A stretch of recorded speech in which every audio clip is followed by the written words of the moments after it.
দেশ সংস্কারের দায়িত্ব নিয়েছে ছাত্র সমাজ।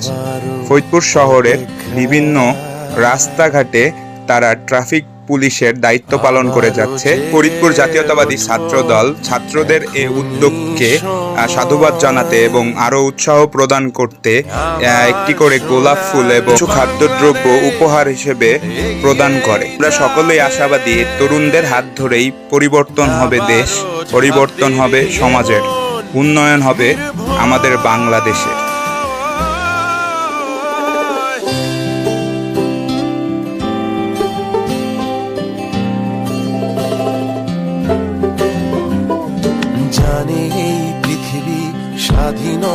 বাংলাদেশ জাতীয়তাবাদী ছাত্র দল ফরিদপুর শাখা সবসময় জনসাধারণের পাশে দাঁড়িয়েছে।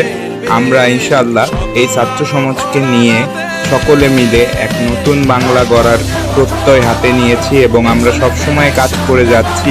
সকলে আমাদের জন্য দোয়া করবেন, আমরা যেন আগামীর জন্য একটি সুন্দর সুস্থ বাংলাদেশ গড়ে তুলতে পারি।